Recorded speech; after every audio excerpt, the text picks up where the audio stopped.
At the end of World War II, as the Third Reich collapsed, something strange happened.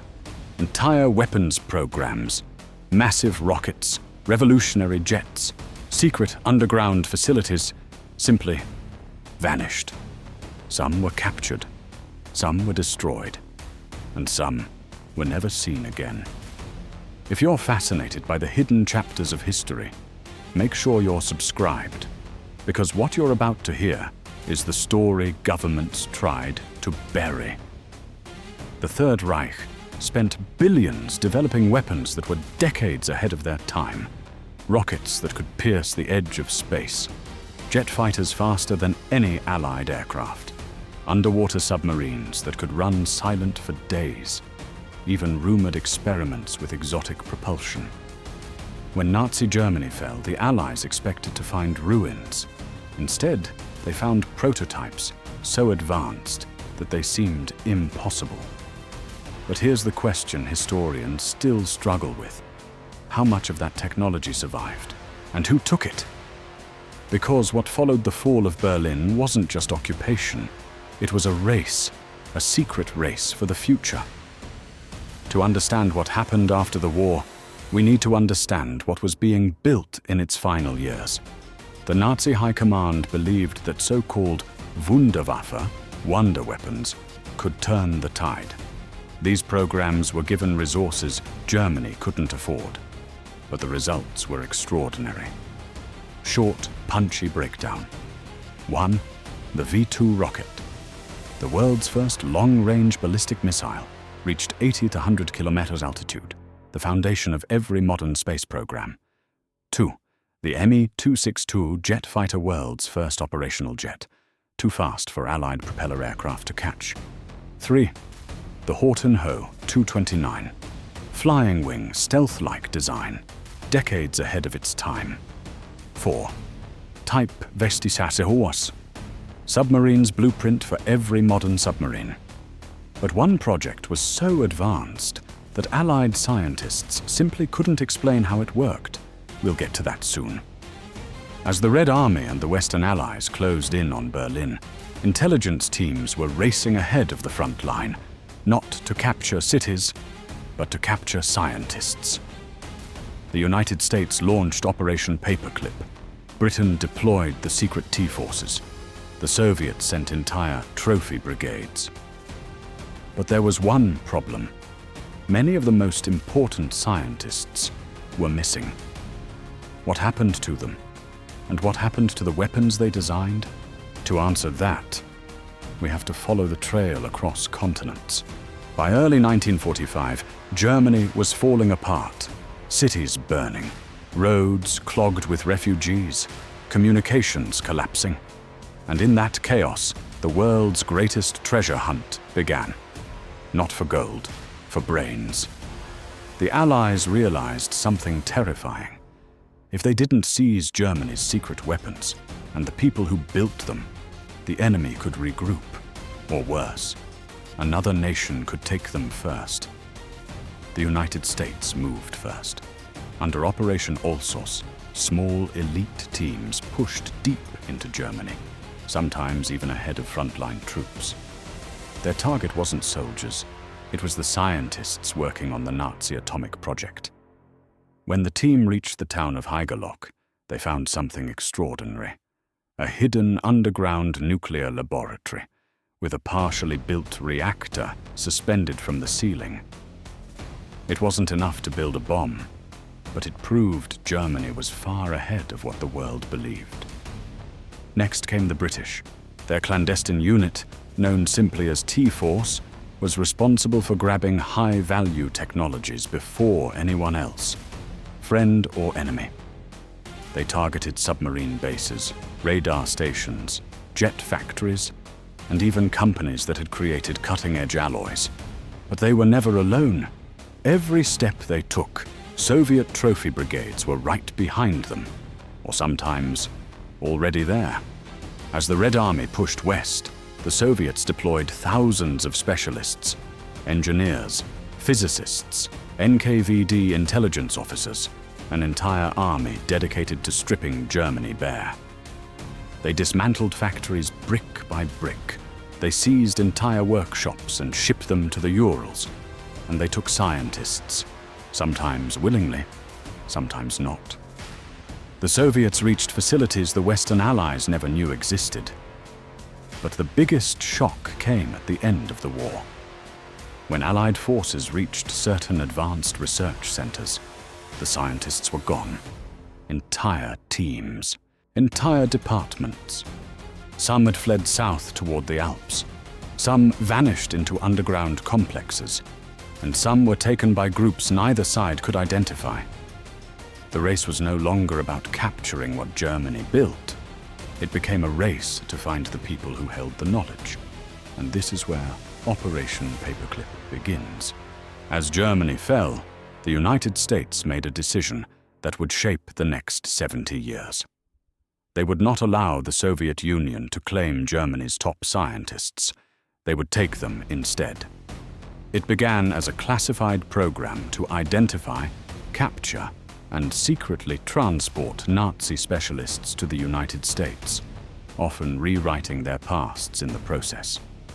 Its most famous target was Wernher von Braun, the mastermind behind the V2 rocket. To the US, he wasn't the enemy, he was the future. Von Braun and his team were moved to America.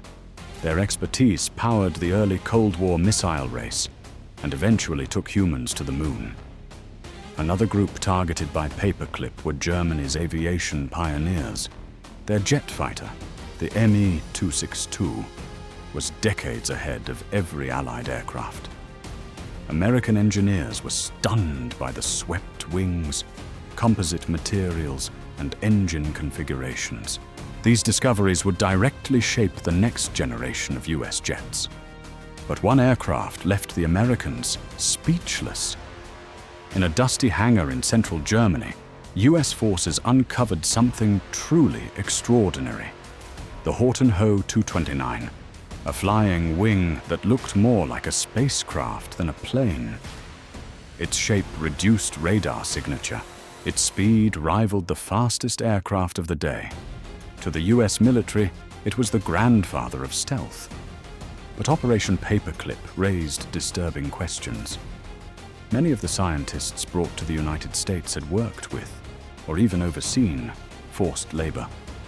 Some had participated in horrific experiments. Yet the US government erased parts of their pasts, giving them new identities and new lives in exchange for their knowledge. Not all Paperclip files were released. Some remain classified even today. Why? Because some of these scientists didn't just develop rockets or jets. They worked on projects that the world still doesn't fully understand. While the United States launched Operation Paperclip, the Soviet Union was carrying out something far larger and far less documented. In Stalin's USSR, the hunt for German technology wasn't a covert program. It was an industrial-scale operation. The Soviets deployed entire trophy brigades, tens of thousands of engineers, officers, and intelligence agents, tasked with dismantling German science. Factories were torn apart piece by piece. Blueprints, prototypes, machine tools, everything was shipped east. Some German scientists were invited to join the process. Others were simply taken. After seeing the power of the V2 rocket, Stalin demanded one thing: get me the Germans who built it. The Soviets captured key engineers who had worked on guidance systems and fuel technology, components the Americans struggled with. They used the V2 as a template to build the R-1, the USSR's first ballistic missile. And the man overseeing this secret revival of German rocketry would become a legend. At the center of the Soviet effort was Sergei Korolev, a man who had survived Stalin's gulags, only to become the architect of the Soviet space program. Working with both German specialists and Soviet engineers, Korolev would eventually send Sputnik into orbit, beating the United States to space. The Soviets also captured entire jet production lines, including Me-262 engines, swept-wing prototypes, and high-speed aerodynamics research. Soviet MiG jets of the early Cold War show clear genetic links to German engineering, especially in engine architecture and wing geometry. But some of the most exotic prototypes were seized directly by Soviet intelligence and never publicly shown. According to recently surfaced testimonies, the Soviets discovered at least one German underground research complex that never appeared in Allied documents. What was inside remains disputed. Advanced propulsion research, anti-gravity experiments, or simply wartime myths. But one thing is clear.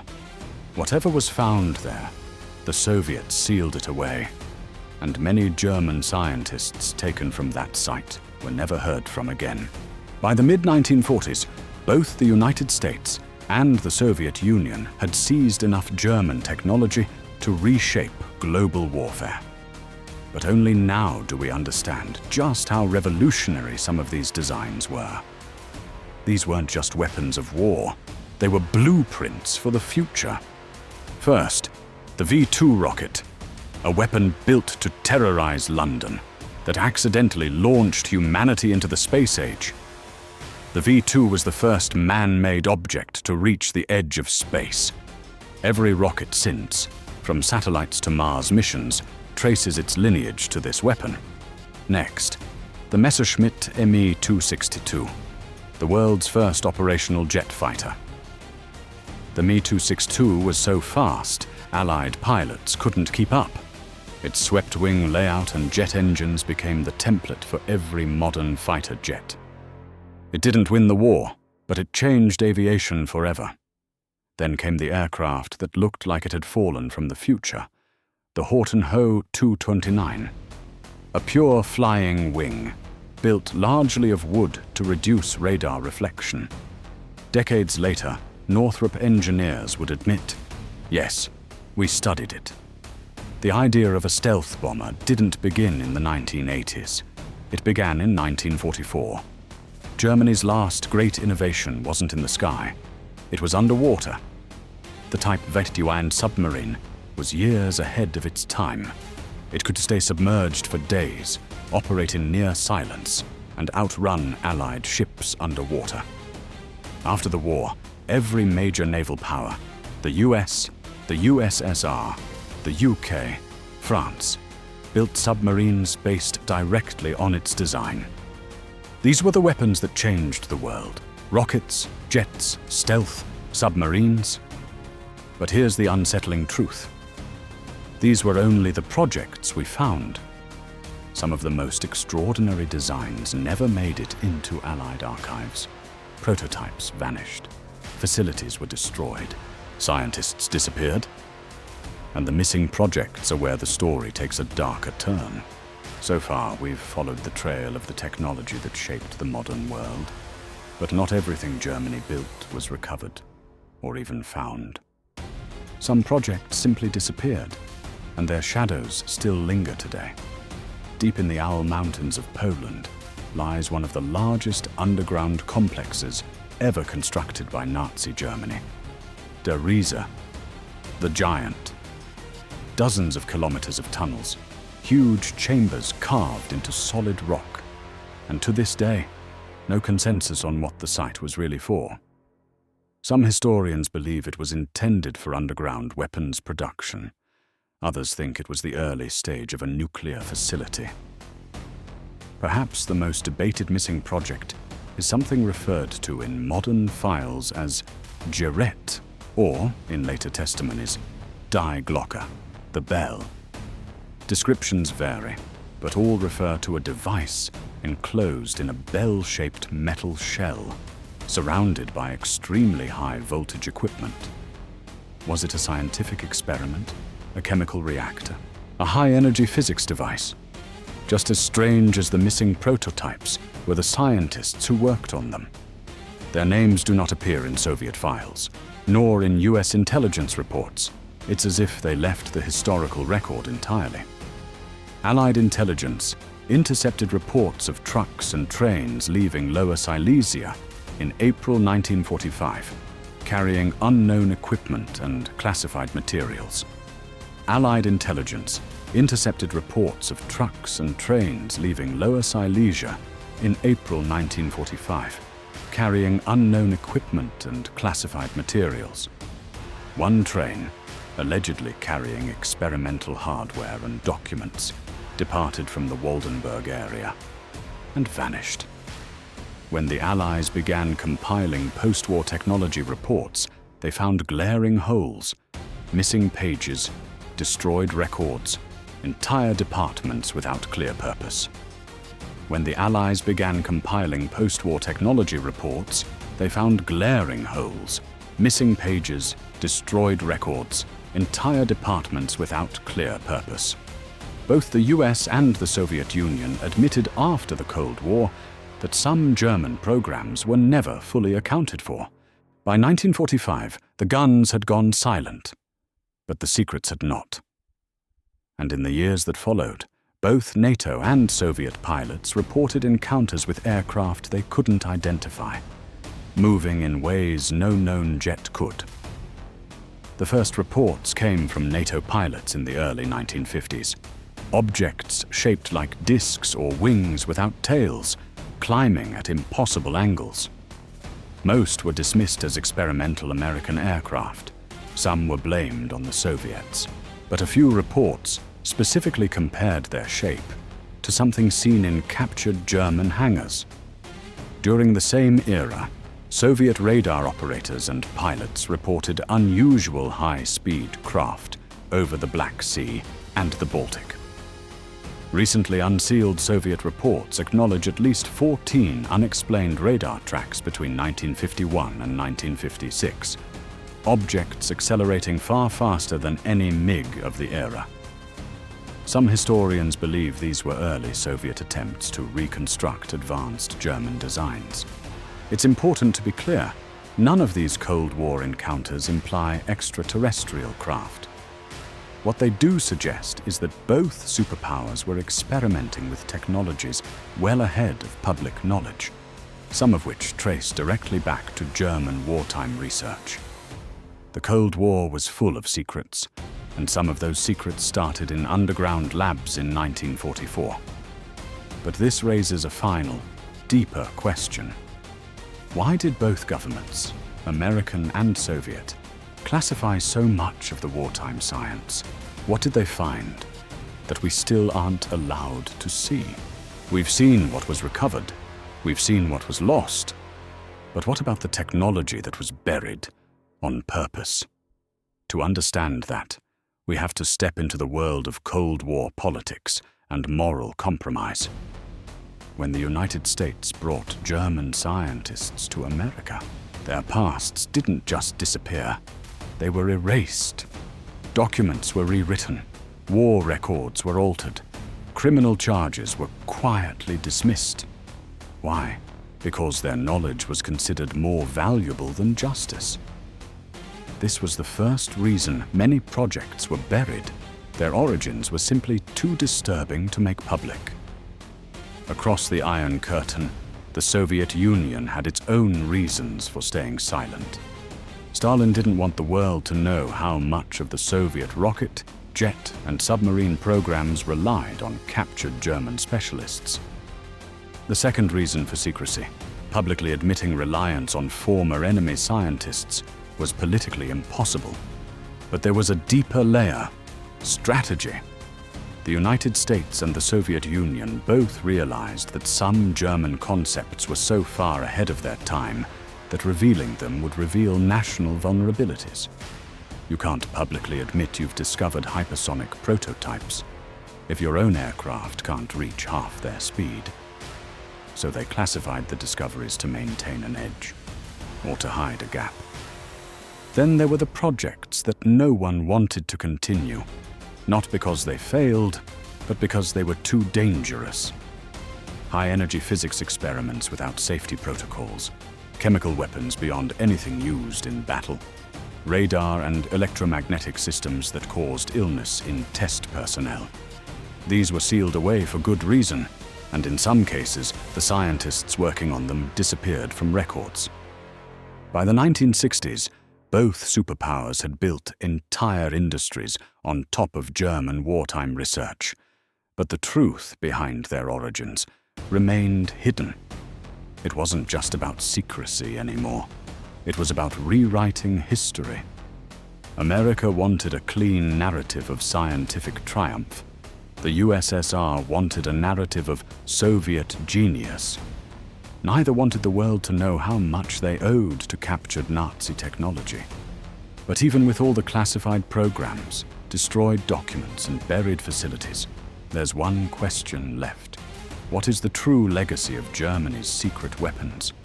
What did they leave behind that still shapes our world today?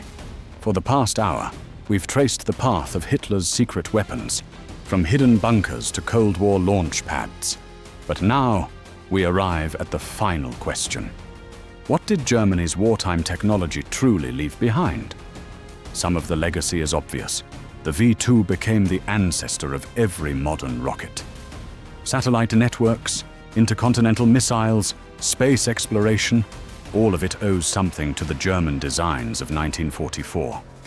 And when the Soviet Union launched Sputnik in 1957, it was powered by a program that began with German engineers taken east. But not all legacies are technological. Some are ethical. Both sides of the Cold War built futures using knowledge created under a brutal regime. And for decades, the world simply didn't talk about it. The silence became part of the story. Then there are the files that remain locked away, in Washington, in Moscow, and in underground vaults across Europe. What technologies were hidden because they were too dangerous? Which projects vanished before the Allies arrived? And how many breakthroughs from the 1950s and 60s were actually born in the last years of the war? History isn't just the story of what happened, it's also the story of what was kept in the dark. Hitler's secret weapons didn't end in 1945. They evolved into rockets, jets, stealth aircraft, submarines, and technologies still classified today. And this story is far from over. Declassified archives are still revealing new pieces, and some of the most mysterious chapters didn't fit into this film. If you want to follow this investigation further, into the files still sealed, the bases still unexplored, and the secrets still hidden, make sure you're subscribed. Because next time, we open another vault